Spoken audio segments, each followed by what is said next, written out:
여러분 안녕하십니까? 북한이 어제 발사한 미사일은 신형 대륙간 탄도미사일인 화성 17형이라고 공식 발표했습니다.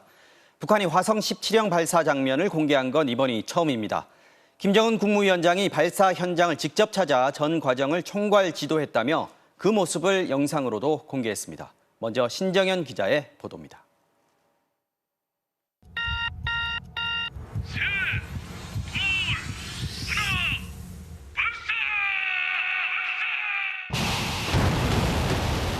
이동식 발사 차량에 실린 미사일이 굉음을 내며 하늘로 솟아오릅니다. 조선중앙TV는 북한이 어제 신형 ICBM 화성 17형 시험 발사에 성공했다고 대대적으로 보도했습니다. 만장약한 거대한 실체가 대지를 박차고 우주 만리로 솟구쳐 올랐습니다. 북한은 화성 17형이 최대 정점 고도 6,248.5km까지 상승했고 1,090km를 4,052초, 1시간 7분 32초간 비행해 동해 공해상의 예정 수역에 정확히 탄착됐다고 주장했습니다. 화성포 17형 무기 체계를 주체적 힘의 응결체로 자력갱생의 창조물로 공화국 전략무력의 핵심 타격 수단으로 믿음직한 핵전쟁 억제 수단으로 완성시켜 오셨습니다. 김 위원장이 검정 가죽옷을 입고 검은 선글라스를 쓰고 평양 순안공항에 나타나 발사 전 과정을 지휘하는 모습도 공개됐습니다. 화성 17형은 2020년 10월 노동당 창건 75주년 열병식에 처음 등장했는데 발사 장면이 공개된 건 이번이 최초입니다. 전문가들은 김 위원장이 화성 17형 근처에서 걷는 모습을 여러 차례 노출한 건 신형 ICBM의 규모 등을 강조하기 위한 의도라고 분석했습니다.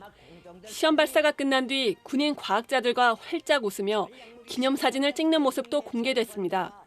국방력 강화 이러한 것을 보여주고 대남 측면에서는 새 정부의 길들이기용, 대미 측면에서는 바이든 정부의 대북 정책이 실패했다는 북한이 발사 장면을 대대적으로 공개한 데는 지난 16일 발사에 실패한 지 불과 8일 만에 재발사에 성공했다는 점을 과시하려는 의도도 있는 것으로 해석됩니다.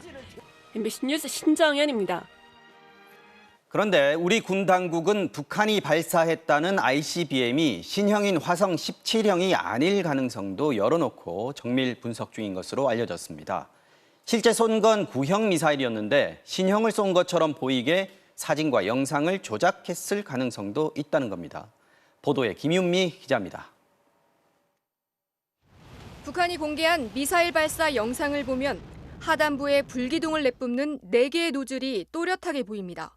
북한의 신형 ICBM 화성 17형입니다. 영상 속 하늘은 구름 없이 청명합니다. 하지만 북한이 ICBM을 쐈다고 밝힌 어제 오후 2시 20분쯤 우리 기상위성 천리안 2호가 찍은 평양의 하늘은 구름이 많고 흐렸습니다. 이 때문에 군 당국은 북한이 어제 발사한 ICBM이 화성 17형이 아닐 가능성도 열어두고 있습니다. 북한 공개 보도와 관련하여 한미 정부 당국은 여러 가지 가능성을 염두에 두고 정밀 분석 중에 있습니다. 북한은 최근 화성 17형을 3차례 시험 발사했는데 그 영상과 사진을 어제 발사한 것처럼 발표했을 수도 있다는 겁니다. 어제 실제로 발사한 ICBM은 화성 17형이 아니라 발사 능력이 검증된 구형인 화성 15형일 가능성에 무게를 두는 것으로 전해졌습니다. 어제 미사일이 날아간 거리가 2017년 11월 화성 15형 발사 당시의 정점 고도보다 높고 사거리도 2배 가까이 길었지만 탄두 중량을 줄이면 가능하다는 게 전문가들의 분석입니다. 날씨하고 맞춰봤었을 때는 지금 안 맞고 15형일 것 같다라는 쪽으로 생각을 하고 그렇군요. 있는 중이고 아마 탄두 중량을 줄였을 거예요. 가능하죠. 또 북한이 화성 17형 발사에 실패한 지 불과 8일 만에 최대 성능 시험에 성공했다는 점도 신뢰하기 어렵다는 주장도 있습니다. 전문가들은 김일성 생일 110주년인 태양절 행사를 앞두고 대내외적으로 신형 미사일 개발에 성공한 것처럼 보일 필요가 있었을 거라 설명합니다. 하지만 화성 15형의 탑재 중량을 줄인다 해도 고도 6,200km까지 올라갈 가능성은 낮다며 북한이 실제 화성 17형을 발사했을 것이라는 주장도 있습니다. MBC 뉴스 김윤미입니다. 북한 김정은 위원장은 미사일 발사 현장에서 미국과의 장기적 대결을 철저히 준비해 나가라고 지시했습니다. 북미 관계를 협상이 아닌 대결로 가져가겠다는 선언으로 보입니다. 한국과 미국의 대북 정책에도 변화가 불가피해졌다는 주장이 나오고 있습니다. 임상재 기자의 보도입니다. 조선중앙TV가 공개한 김정은 위원장의 친필 명령서입니다. 용감히 쏘라고 쓰여 있습니다. 김 위원장은 ICBM 발사 성공 뒤엔 어떠한 군사적 위협에도 끄떡없는 막강한 군사 기술력을 갖추고 미 제국주의와의 장기적 대결을 철저히 준비해 나가겠다고 선언했습니다. 김 위원장이 직접 핵 ICBM 발사 유예를 폐기하고 미국이 정한 레드라인을 넘도록 지시한 겁니다. 핵 공격 수단이나 자위적 핵전쟁 억제력 등을 언급하며 핵무장 카드도 꺼내 들었습니다. 특히 핵 공격 수단이라는 공세적 표현이 북한 대내용 매체에 등장한 건 5년 만입니다. 주체 조선의 또 다른 강력한 핵 공격 수단의 출현을 온 세상에 알리고 믿음직한 조선민주주의인민공화국의 핵전쟁 억제력을 보란 듯이 과시할 추가 핵실험에 나설 가능성도 제기되고 있습니다. 이 전술핵 무기가 갖는 특징은 소형화된 핵탄두를 만들어내는 것이고 그 소형화에 거론받는 폭발력을 확인을 해야 됩니다. 소형 핵탄두를 위한 핵실험이 필요한 상황이다. 중단거리 미사일에 이어 ICBM까지 북한이 핵 기술을 고도화하면서 핵 보유국으로 인정받고 협상력을 키우려는 의도라는 분석입니다. 한미의 대북 정책에 변화가 불가피하다는 지적도 나오고 있습니다. 필요하면 협상을 하되 비핵화 협상이 될 수 없고 일부 핵 군축이라든지 군비 제한 협상으로 간다. 북한을 사실상 핵 보유국으로 인정한 상태에서 출발할 가능성이 매우 높죠. 한국의 새 정부 출범을 앞두고 국제사회가 우크라이나 전쟁에 눈을 돌리고 있는 이 시기를 북한은 절호의 기회라고 판단했을 거라고 전문가들은 설명했습니다. MBC 뉴스 임상재입니다. 이런 가운데 우리 군은 오늘 북한이 극도로 민감해하는 F-35A 스텔스 전투기를 총동원해 대규모 훈련을 실시했습니다. 어제 합동 정밀 타격 훈련에 이어 강력한 군사적 맞대응을 한 건데요. 죽음의 백조라고 불리는 미군의 전략 폭격기와 항공모함까지 조만간 한반도에 집결할 거라는 전망도 나오고 있습니다. 정동훈 기자입니다. 공군기지 활주로에 F-35A 스텔스 전투기 28대가 줄지어 늘어서 출격 명령을 기다리고 있습니다.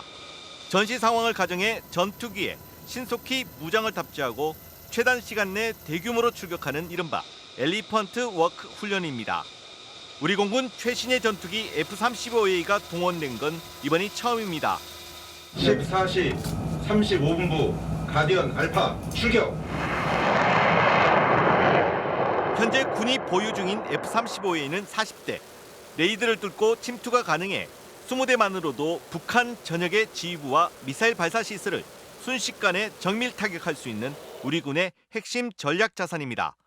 이례적으로 국방부 장관이 직접 훈련을 지휘했는데 북한에 보내는 강력한 군사적 경고로 읽힙니다.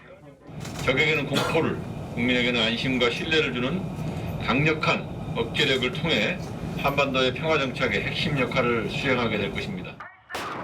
앞서 우리 군은 어제 북한이 ICBM을 발사한 지 2시간 만에 6회 공군이 동시에 미사일을 발사해 북한 지휘부와 발사 원점을 타격하는 실사격 훈련을 하고 관련 영상을 공개하기도 했습니다. 국방부는 미군 전략 자산을 한반도에 전개하고 향후 상시 순환 배치하는 방안까지 추진 중인 것으로 알려졌습니다.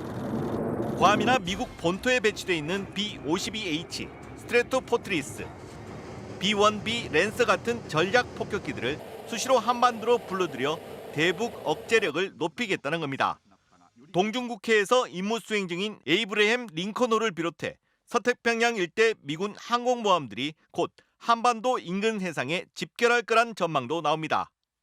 북한이 긴장을 고조시킴에 따라 과거에 한반도에 배치되지 않았던 전략 자산들이 곧 배치가 될 가능성이 굉장히 높아졌습니다. 다음 달로 예정된 한미연합훈련을 야외 실기동 훈련으로 전환해야 한다는 주장도 나오고 있는 상황. 북한의 ICBM 발사로 한반도의 군사적 긴장이 급격히 고조되고 있습니다. MBC 뉴스 정동훈입니다. 미국 정부는 발빠르게 북한에 대한 추가 제재안을 발표했습니다. 북한의 미사일 개발과 관련된 것으로 의심받는 기관과 기업, 개인을 제재 대상에 올렸습니다. 뉴욕 연결합니다. 이용주 특파원. 자, 미국이 발사를 공식 발표한 지 불과 1시간 만에 미국의 추가 제재안이 나왔어요. 상당히 빠른 대응인데요. 네, 말씀하신 대로 미국의 대응 굉장히 신속했습니다. 2주 전인 지난 11일 미국은 북한이 신형 대륙간 탄도미사일을 쏘려는 움직임을 포착했다고 언론에 선제적으로 공개했었는데요. 이번 추가 제재안은 그동안 사태를 면밀히 지켜보며 미리 준비해 놓았던 카드를 때맞춰 뽑아둔 걸로 보입니다. 추가 제재 대상에는 북한 국방과학원의 국제관계국이 포함됐습니다. 북한 국방과학원은 우리의 국방과학 연구소와 같은 곳으로 북한의 각종 전략무기 개발을 총괄하는 핵심 기관입니다. 핵무기 개발도 이곳에서 주도하는 걸로 미국은 의심하고 있습니다. 국방과학원 자체는 2010년 오바마 정부 때 처음으로 미국의 독자 제재를 받기 시작했고 2013년부터는 UN 제재에도 포함됐습니다. 이번엔 국방과학원의 특정 부서 한 곳을 콕 집은 건데 제재를 정교화하겠다는 시도로 풀이됩니다. 이 외에도 북한 국적자 1명과 러시아 기업 2곳, 러시아인 1명도 미사일 부품과 기술 등을 거래한 혐의로 제재 대상에 올랐습니다. 북한 미사일의 고도화에 맞서 군사적 대비도 강화해야 한다는 필요성이 제기됐는데요. 글렌 베너크 미국 북부사령관입니다. Going forward, I do believe that they could exceed my capacity and capabilities. That's why it's crucial to keep Next Generation Interceptor on time or early. 네, 미국이 독자 제재뿐 아니라 유엔 무대를 통한 압박도 준비하고 있다고요? 네, 미국과 유엔은 북한의 미사일 발사를 규탄하는 입장을 각각 내놓았는데요. 먼저 한번 들어보시죠. The United States condemns the DPRK's missile launch, which is a threat to its neighbors and the region as a whole. The Secretary-General urges the DPRK to desist from taking any further counterproductive actions. 미국은 아일랜드, 노르웨이 등 5개 나라와 함께 북한 미사일 문제를 논의하기 위한 유엔 안보리 공개 회의를 요청했습니다. 이에 따라 현지 시간 25일 오후 회의 개최가 확정됐는데요. 북한 미사일 발사와 관련해 유엔 안보리 공개 회의가 열리는 건 2017년 이후 5년 만입니다. 대륙간 탄도미사일은 유엔 결의안을 어긴 게 명백한 만큼 중국과 러시아도 회의 자체를 반대하진 못한 걸로 보입니다. 우리 정부도 직접 이해 당사국 자격으로 회의에 참석해 의견을 개진할 예정입니다. 하지만 최근 우크라이나 침공을 계기로 서방과 중국, 러시아의 대립 구도가 어느 때보다 첨예하기 때문에 북한 규탄 결의안 채택 같은 모종의 성과를 기대하긴 힘든 상황입니다. 지금까지 뉴욕에서 전해드렸습니다. 윤석열 대통령 당선인이 북한의 ICBM 발사와 관련해 SNS를 통해 경고 메시지를 보냈습니다. 윤 당선인은 오후엔 시진핑 중국 국가주석과 첫 전화 통화를 가졌는데 북한 ICBM 발사에 대한 대응책도 논의했습니다. 구민지 기자가 보도합니다. 윤석열 당선인은 오늘 오후 시진핑 중국 국가주석과 25분간 통화했습니다.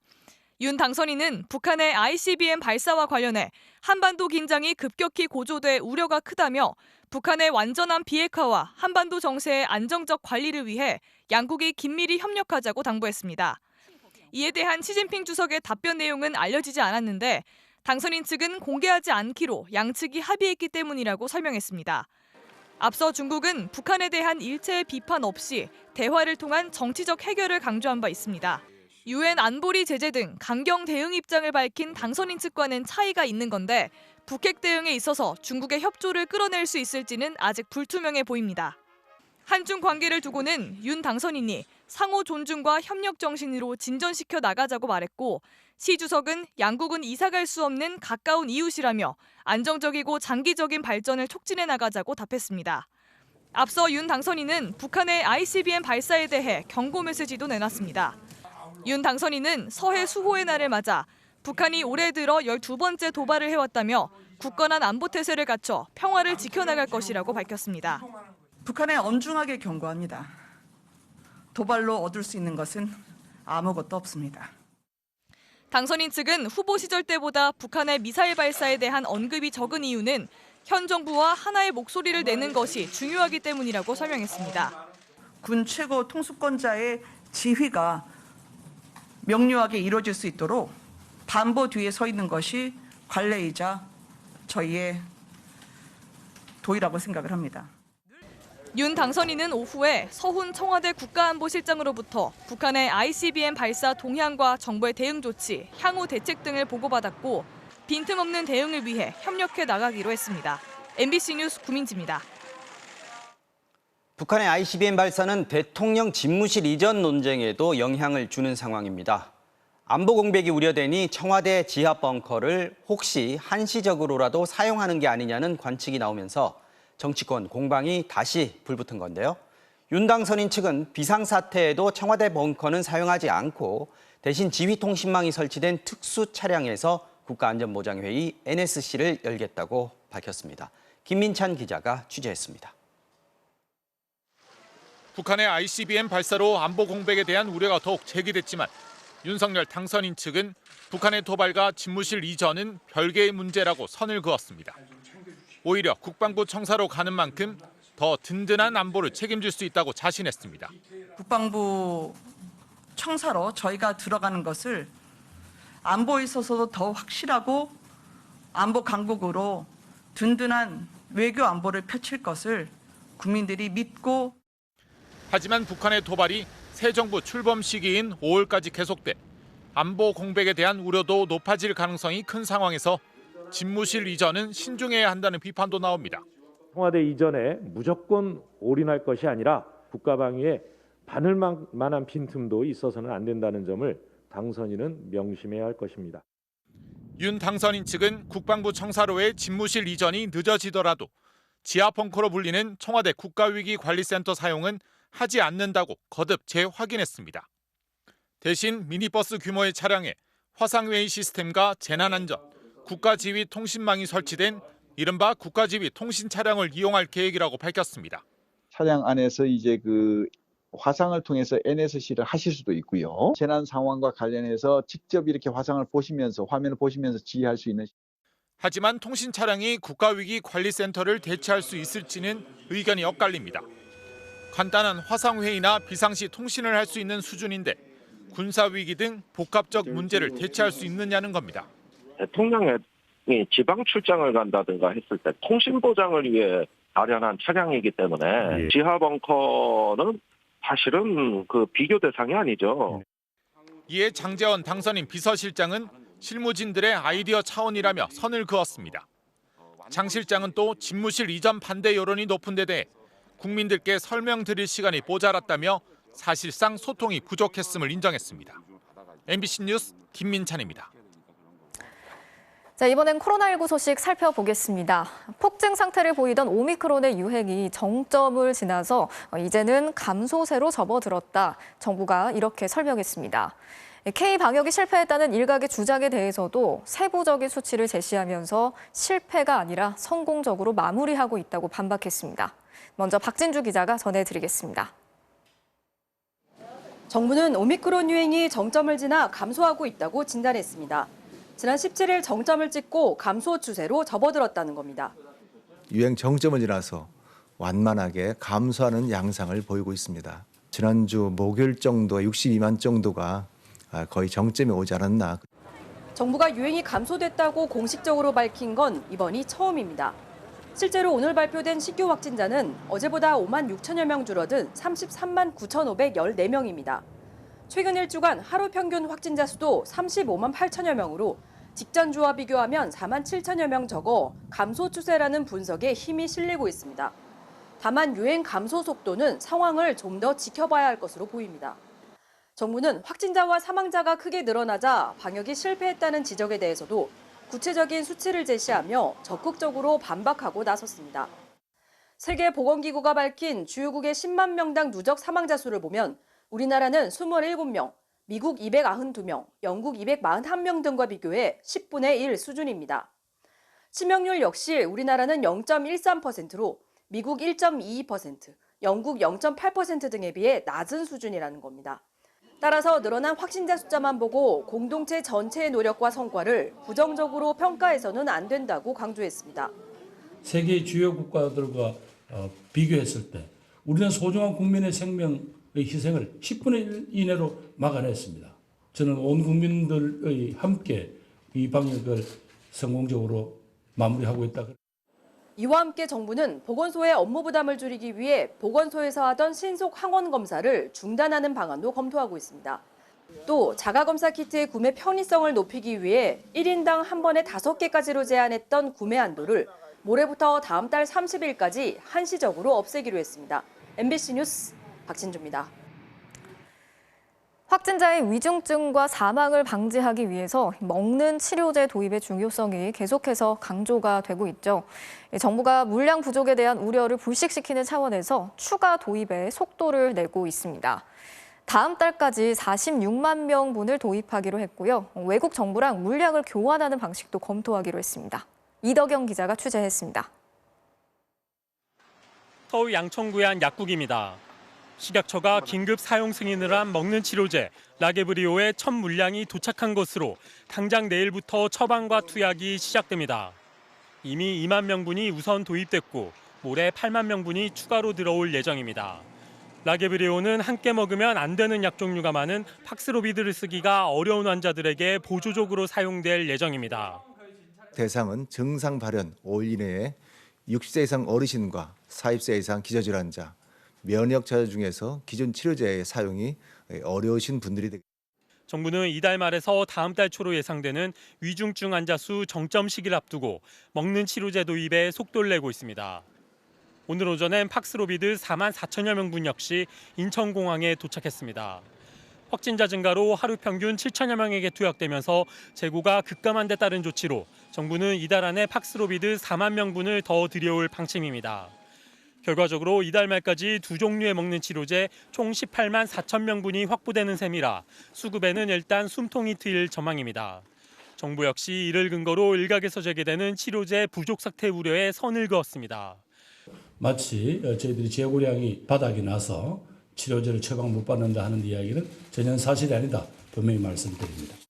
이미 도입된 물량을 포함해 다음 달 말까지 모두 46만 명이 투약할 양을 들여오기 위한 제약사와의 협의도 진행 중입니다. 정부는 필요한 경우 백신 도입 당시의 스와프 방식을 통해 외국 정부와 치료제를 교환하는 방안도 검토할 예정입니다. 먹는 치료제가 모자랄 경우 외국에서 빌려 쓰고 나중에 치료제를 도입해 되갚는 방식입니다. MBC 뉴스 이덕영입니다.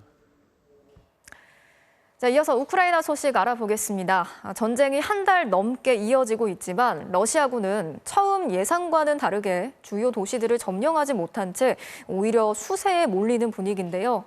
내부 통제조차 잘 이뤄지지 않으면서 러시아군 전투기가 자기네 부대를 공격하는 일까지 벌어지고 있습니다. 혼란스러운 러시아군의 내부 상황을 임소정 기자가 전해드리겠습니다. 우크라이나 동부의 한 도로. 길가에 러시아군의 시신이 그대로 널브러져 있습니다.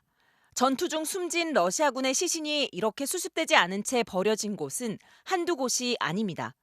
결국 보다 못한 우크라이나 공무원이 러시아군 시신 수습에 나서고 있습니다. 350 dead Russian soldiers. We cannot leave this body on our fields. 우크라이나 보안국이 감청해 공개한 러시아군 장교의 통화 보고 녹취. 장교는 방탄복조차 없어 사상자가 속출하고 있다면서 시신을 수습조차 할 수 없다고 말합니다. У меня, блядь, бронежилета нет. Сынок, крепись. Как и всегда. Я говорю, сука, даже в Чечне в свое время такого не было. Намного было хоть. 상관이 좀 더 공격적인 전투를 요청하자 오히려 불만을 쏟아냅니다. Мы приехали, здесь мороз. У нас одна палатка. Буржуйки никакой не оставили. Короче, вообще писец, это окопы. Мы в окопах живем, блядь. 단기간에 승리할 것으로 장담한 러시아군이 추운 날씨에 대한 대비를 제대로 하지 못한 것으로 추정됩니다. Обморожение ног у 50% личного состава. Здесь, я тебе скажу, здесь 200-х отправить не могли нормально.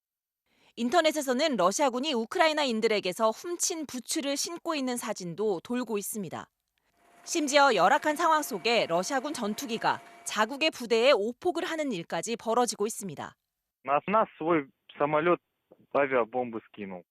미 국방부는 러시아의 정밀 유도 공격 실패율이 60%에 달하며 최근 전투력은 90% 이하로 떨어졌다고 분석했습니다. MBC 뉴스 임소정입니다. 우크라이나 대책 논의를 위해서 유럽을 순방 중인 조 바이든 미국 대통령이 오늘 우크라이나 국경 접경 지역인 폴란드 제슈프를 방문합니다. 제슈프 공항의 경계가 굉장히 삼엄하다고 하는데요. 현장에 나가 있는 취재 기자를 연결해서 자세한 이야기 들어보도록 하겠습니다. 자, 조희원 기자, 바이든 대통령이 정확하게 언제 방문을 하는 건가요? 네, 바이든 대통령은 2시간 뒤 이곳 폴란드 제슈프 야시온카 공항에 도착합니다. 이곳 시각으로는 낮 2시 15분쯤이 될 예정인데요. 공항 주변은 이미 경계가 삼엄한 상황입니다. 이곳 공항까지 오는 도로 위에서 현지 경찰과 미군이 보초를 서고 있는 모습을 볼 수 있었는데요. 폭발물 등을 참지하는 절차도 진행이 되고 있습니다.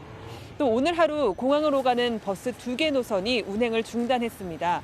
조금 뒤인 오후 1시 반부터 5시 반까지는 국도 1개도 전체가 폐쇄될 예정인데요. 다른 버스 노선이나 도로 일부 구간도 폐쇄되거나 임시 중단될 예정입니다.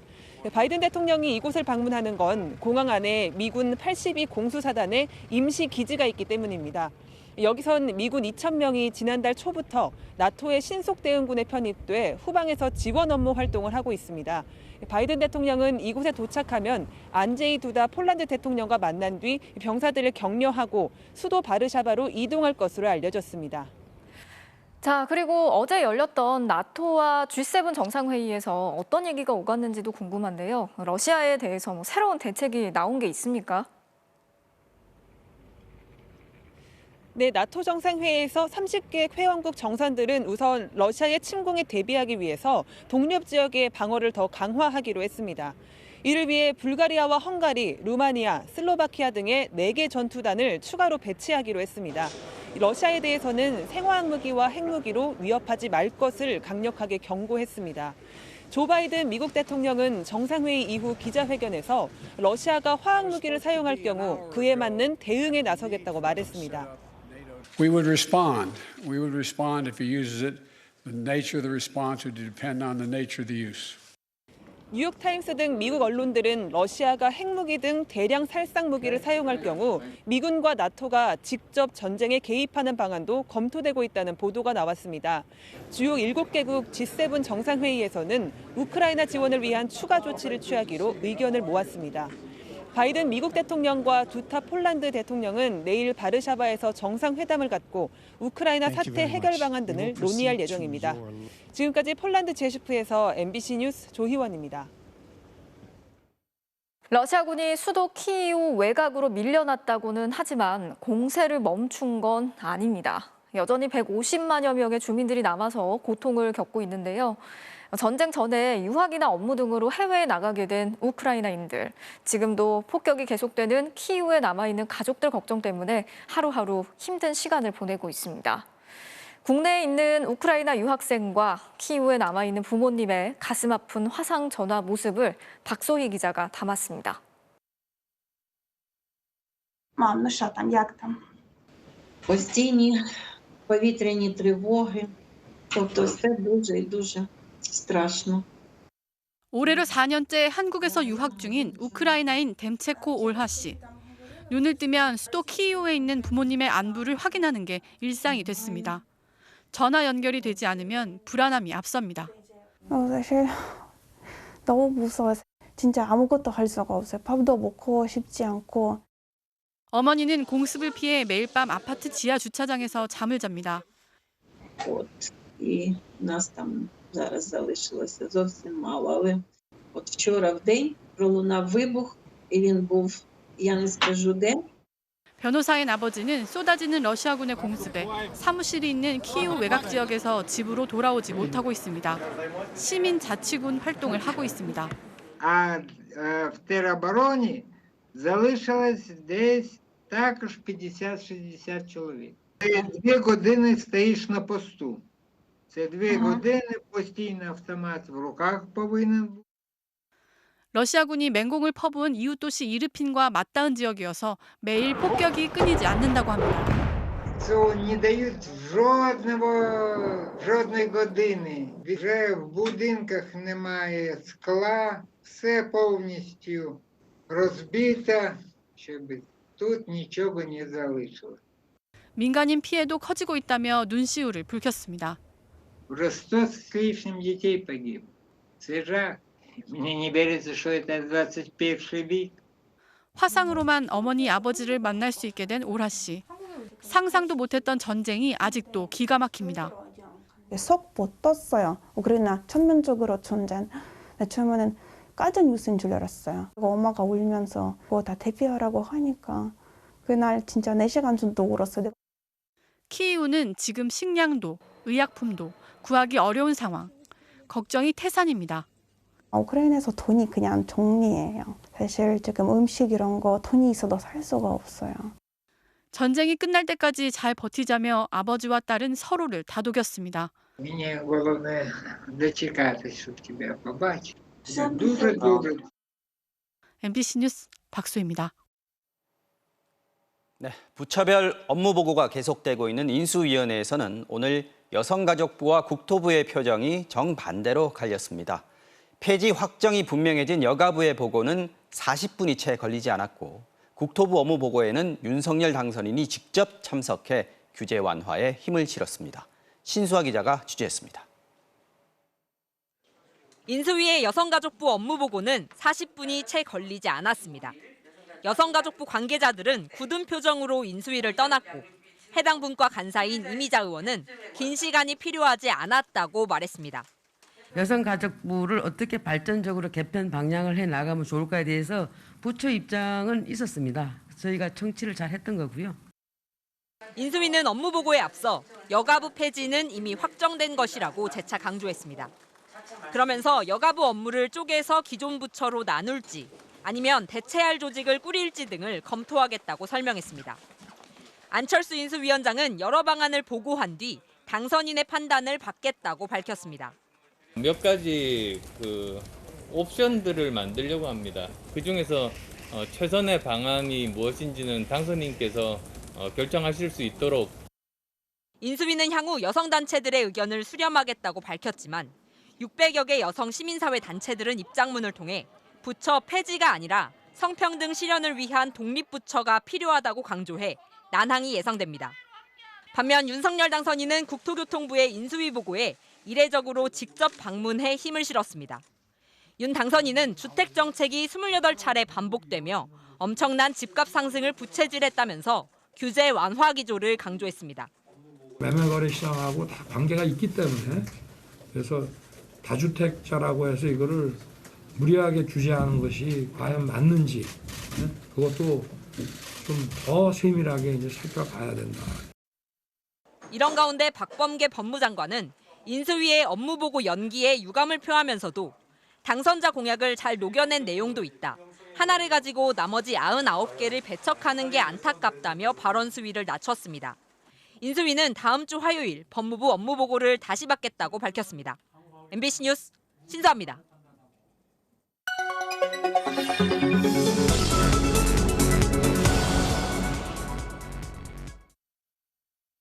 알고 보니 시작합니다. 앞서 보신 대로 다음 정부에서도 없애거나 합치는 조직 개편이 이루어질 것으로 보입니다.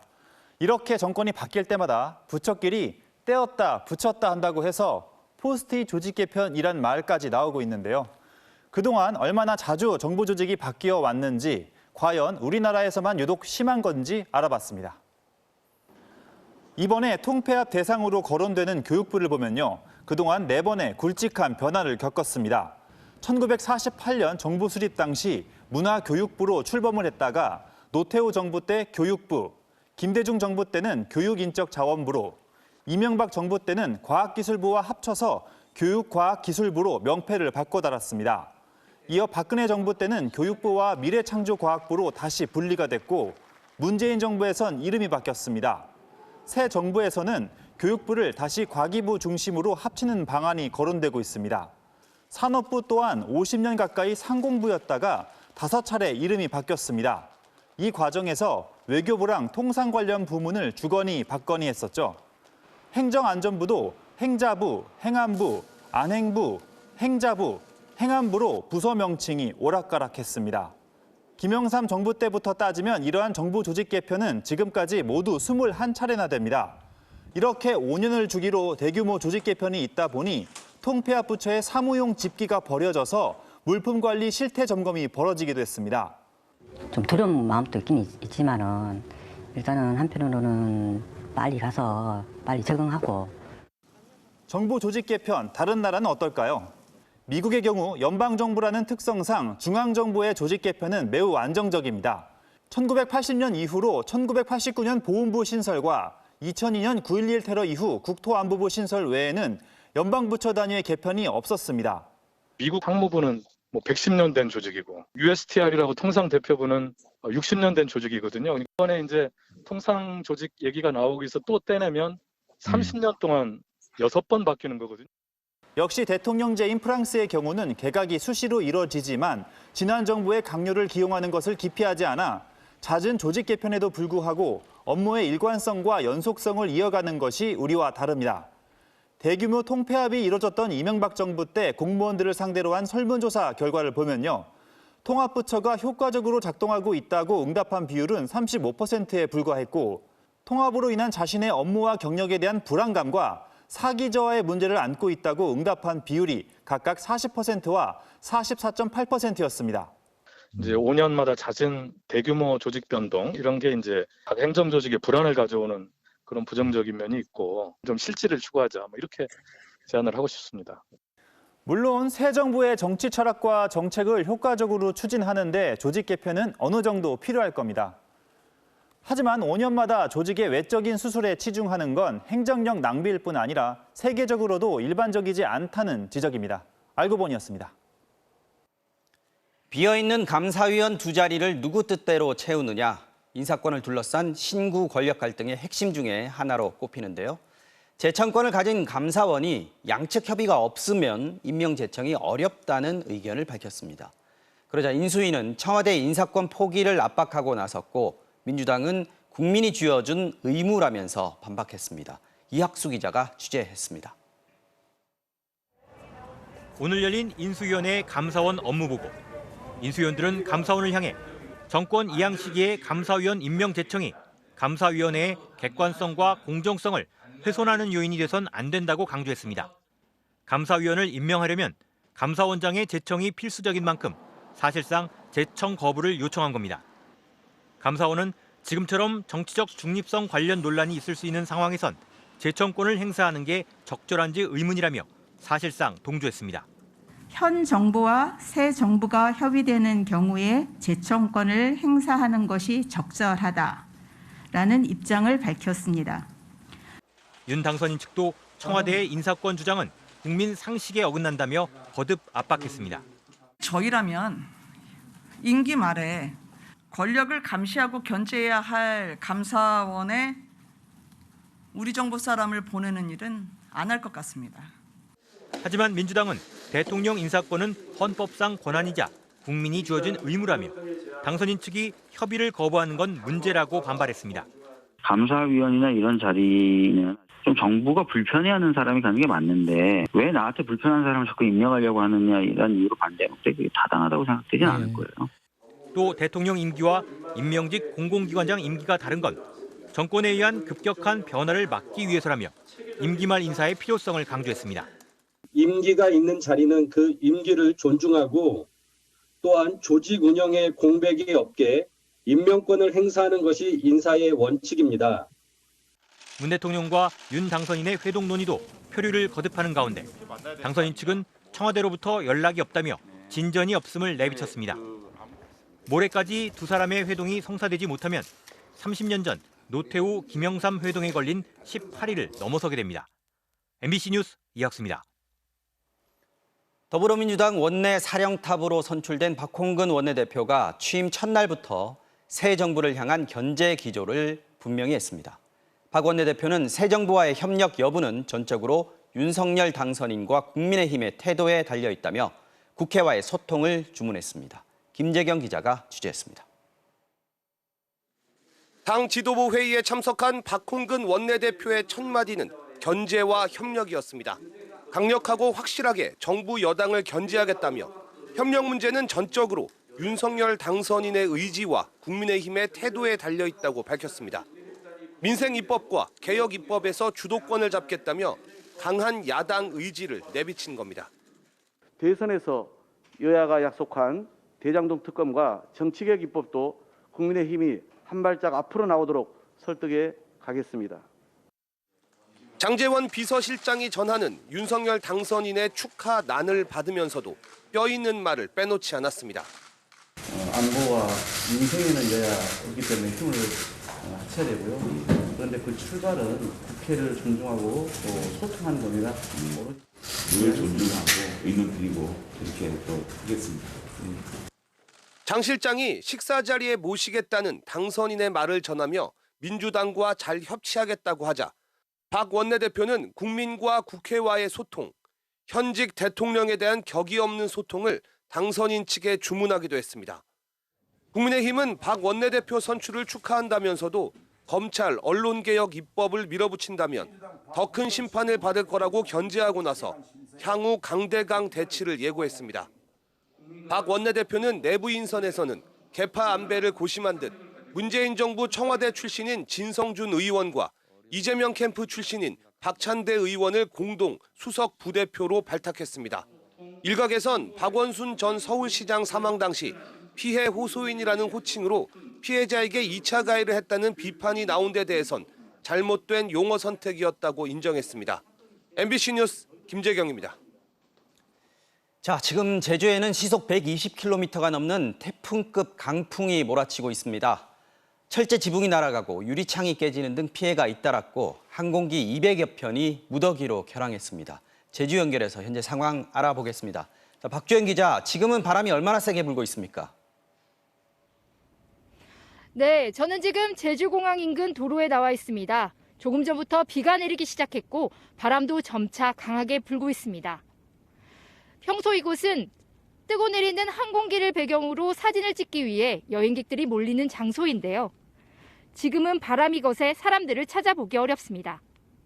지금 제주 전역에 호우특보와 함께 산지와 제주 북부는 강풍경보가, 나머지 육상에는 강풍주의보가 내려진 상태입니다. 한라산 삼각봉에서는 시속 140km의 태풍급 강풍이 관측됐습니다.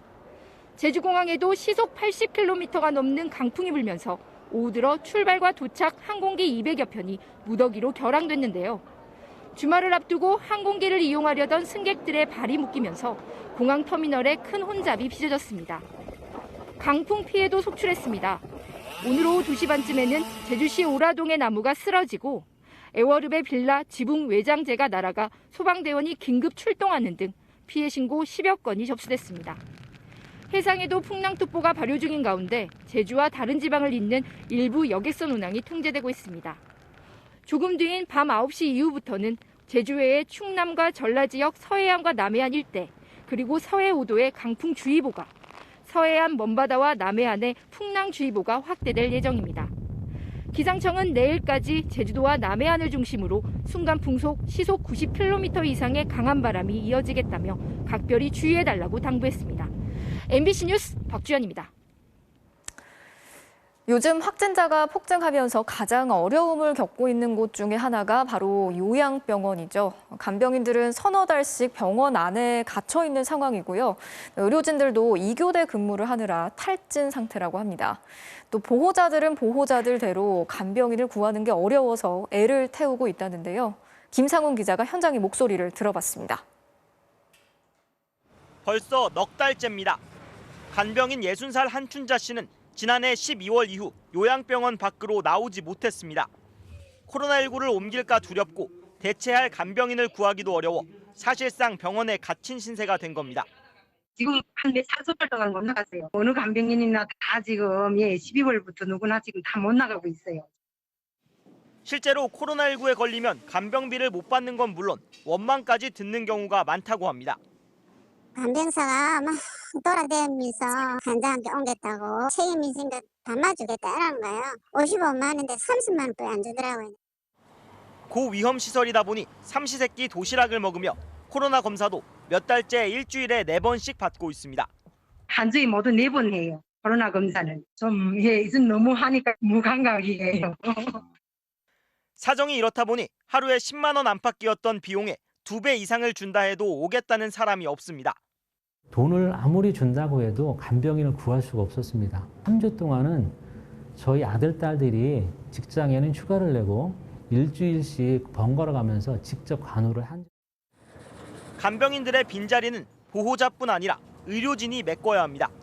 3교대 하던 간호사들은 2교대로 바뀌었고 한 달에 하루도 제대로 못 쉴 정도입니다. 저희처럼 아이고. 부장, 과장 이런 사람들도 네. 한 달 내내 하루를 못 쉬고 토요일, 일요일 계속 검사 있고 체크해야 되기 때문에 나오는 상태거든요. 진짜 넉다운 직전이에요, 진짜. 최근엔 의료진들마저 줄줄이 확진되면서 업무량은 더 폭증하고 있습니다. 직원들은 2배, 3배로 근무를 하고 있는데 지금 인력이나 시설, 물자 이 모든 것이 다 부족한 상황입니다. 의료진과 간병인들은 확진자 폭증으로 돌봄 현장은 전쟁터 같은 하루하루가 계속되고 있다며 민간 병상을 추가로 확보하고 대체 인력을 마련해달라고 호소했습니다. MBC 뉴스 김상훈입니다. 현대제철 포항 공장에서 50대 크레인 운전사가 회사 안에 있는 샤워실에서 쓰러진 채 발견이 됐는데 결국 숨졌습니다. 유족들은 김 씨가 쉬는 시간도 없이 하루 12시간씩 살인적인 노동에 시달렸다고 주장하고 있습니다. 배현정 기자가 취재했습니다. 어제 새벽 5시 50분쯤 현대제철 포항공장 샤워실에서 크레인 기사 57살 김모 씨가 쓰러진 채 발견됐습니다. 곧바로 병원으로 옮겨졌지만 김 씨는 끝내 일어나지 못했습니다. 그 얼굴 속에서 엄청 피로에 찌들어진 모습이었어요.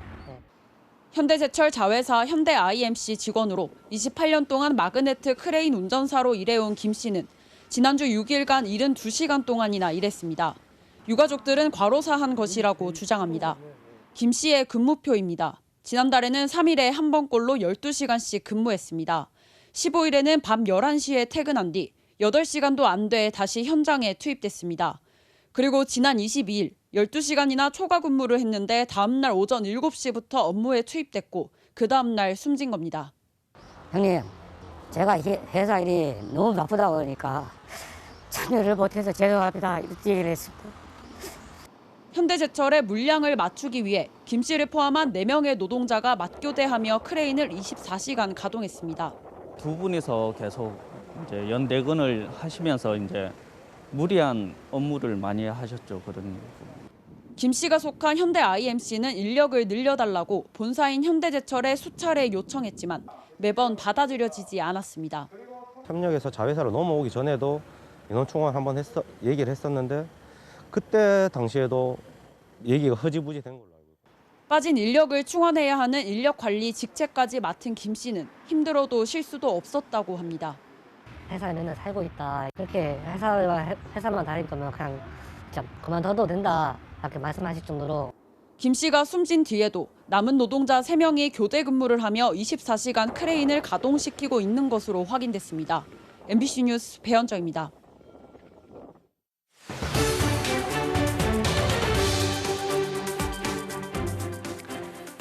윤석열 차기 정부가 내세운 대통령실 조직 축소의 핵심, 바로 민정수석실 폐지입니다. 기대와 우려가 엇갈리는 가운데 그럼 공직 후보자의 검증은 누가 하냐는 문제를 놓고 혼선이 빚어지고 있는데요. 인수위 측은 미국 연방수사국 FBI의 사례를 참고하겠다고 했습니다. 자, 과연 우리 실정에도 이게 적용이 가능한 모델인지 양소영 기자가 집중 취재했습니다. 대통령직 인수위가 본격 가동되면서 이제 관심은 첫 내각의 면면에 쏠리고 있습니다. 국무총리를 비롯한 국무위원 후보자들의 검증은 일단 인수위가 맡습니다. 하지만 정부 출범 이후는 안개 속입니다. 그간 인사검증을 맡아온 청와대의 민정수석실이 폐지되기 때문입니다. 청문 대상인 국무위원 그리고 필요한 공직자의 검증에 대해서는 법무부와 경찰 등에서 상호 견제와 균형의 원칙에 따라 이루어지도록 할 예정입니다. 구체적 절차가 모호하다는 지적이 나오자 인수위 측은 연방수사국 FBI가 기본 검증을 하는 미국 사례를 참고하겠다고 했습니다. 미국은 백악관 대통령 인사실이 공직 후보자를 먼저 물색한 뒤 대통령 법률 고문의 지휘에 따라 FBI가 이른바 배경 검증에 착수합니다. 후보자의 이웃은 물론 학창 시절 스승, 심지어 10년 이내 이혼한 배우자까지 면담하고 필요하면 후보자를 직접 조사합니다. 사실상 사찰에 가깝다고 할 만큼 철저하고 전방위적인 검증입니다. 그런데도 중대한 윤리적 결함만 아니라면 임명을 둘러싸고 상원 인사청문회 등에서 여야 간 쟁점으로 비화되는 일이 드뭅니다. FBI의 전문성은 물론 정치적 중립성에 두터운 신뢰가 쌓여 있다는 뜻입니다. 하지만 우리의 경우 법무부와 경찰 주도의 인사검증에 걱정이 앞서는 게 현실입니다. FBI는 경우에 따라서는 대통령이라든지 정권에 도전할 수 있는 그런 기관이거든요. 우리의 그 정치사를 비춰볼 때 법무부라든지 검찰이라든지 경찰이 여태까지 정치적으로 중립적인 모습을 보인 것은 거의 없었지 않습니까? 이미 방대한 정보 수집 기능을 법률로 보장받은 경찰, 또 법무부에 주어진 검증 역할을 사실상 검찰이 맡을 거란 우려 섞인 전망도 나옵니다. 정보 수집을 체계적으로 하고 있는 상황은 아닙니다. 근데 지금 검찰은 전국 각지에 검찰청이 있고 검찰청에서 수사정보, 범죄 관련된 정보들을 수집하는 일종의 손발이 있는 조직이죠. 지금까진 민정수석실이 요청하는 정보에만 수사기관의 손길이 미쳤지만 앞으로 검증 작업 일체를 맡게 되면 정보 수집의 범위를 제한하기 어렵다는 겁니다. 자기들이 잣대에 의해서 인사 후보자들이 적절한지 안 한지를 판단하는 이 정보라는 것은 수사의 단초가 되기도 하고 정보 주체에 대한 어떠한 그 회유나 협박의 수단이 되기도 하거든요. 제왕적 대통령이란 오명을 벗겠다며 청와대 밖으로 넘긴 인사검증 권한이 도리어 무소불위의 권력기관을 낳는 게 아닌지 정밀한 검토가 필요해 보입니다. MBC 뉴스 양소연입니다. 하나금융 함영주 부회장이 오늘 주주총회에서 결국 그룹의 수장인 회장으로 선임이 됐습니다. 채용비리 혐의로 재판을 받고 있고 또 펀드 부실 판매에 대한 책임을 물어서 금융당국이 문책 경고를 내렸지만 회장 선임 여부에는 영향을 끼치지 못했습니다. 이정은 기자가 전해드리겠습니다.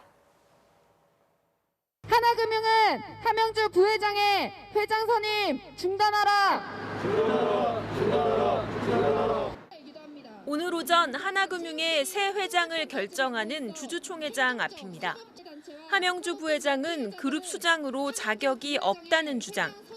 은행장 시절 DLF 펀드를 제대로 설명하지 않고 팔아서 고객에게 손해를 미쳤다는 책임으로 한 부회장은 금융당국의 중징계를 받았습니다.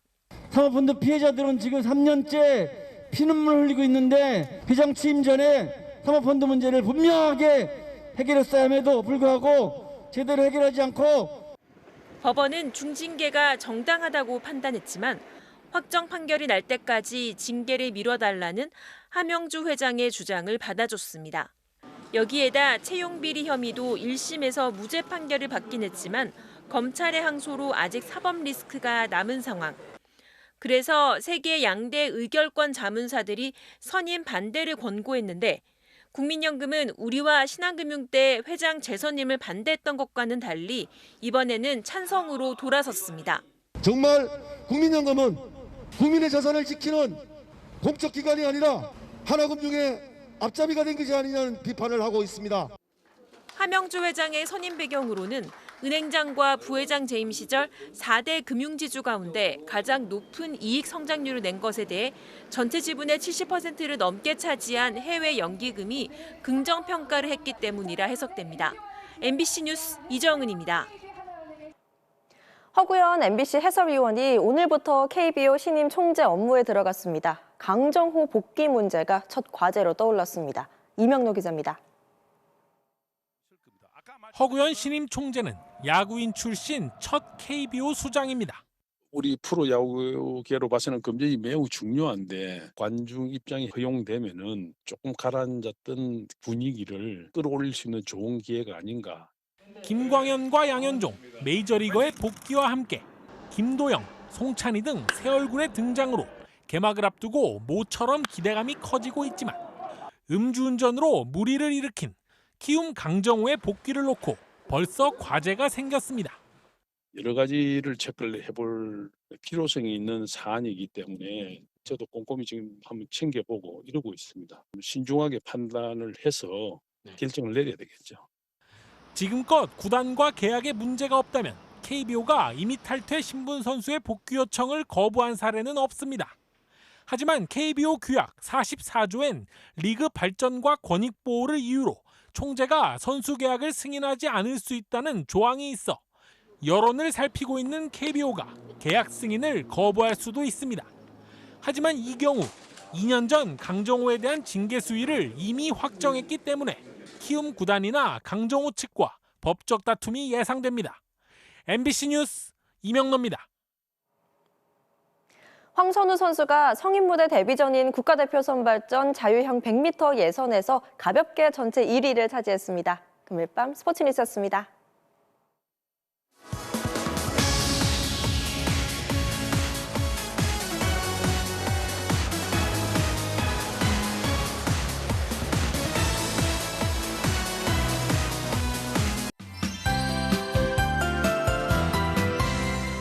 낮 시간대와 달리 한밤중에는 날씨가 돌변합니다. 현재 서쪽에서 따뜻한 수증기를 품은 강한 호우구름이 다가서고 있습니다. 이미 제주 산지에는 시간당 10mm 이상의 비가 내리고 있고요. 서울 등 수도권 지방도 새벽 사이에 비가 강해지는 등 이 비구름이 전국을 훑고 지나가겠습니다. 특히 제주도와 남해안을 중심으로는 시간당 30mm 이상의 강한 비가 내리겠는데요. 내일까지 예상되는 비의 양은 제주 산지에 최고 300mm 이상, 남해안과 지리산 부근에 80에서 100, 서울 등 수도권과 강원도 그리고 전라도를 중심으로 20에서 70mm가량이고요. 이 비는 내일 오전 중에 점차 그치겠습니다. 이 바람도 걱정입니다. 현재 전라도 해안가와 제주도를 중심으로 강풍특보가 내려진 가운데 이미 순간시속 90km 이상의 매우 강한 바람이 관측되고 있는데요. 밤 사이는 부산 등 경상도 해안가로 이 특보가 더 확대될 전망입니다. 내일 전국이 흐리다가 오후부터는 먹구름이 점차 거치겠습니다. 아침 최저 기온은 오늘보다 5도가량 오릅니다. 서울 9도, 대구 13도가 되겠고요. 낮 기온은 서울이 17도, 울산 22도까지 오르겠고 광주는 13도에 그치겠습니다. 날씨였습니다. 행복한 주말 보내시고요. 오늘 뉴스 마치겠습니다. 함께해 주신 여러분 고맙습니다.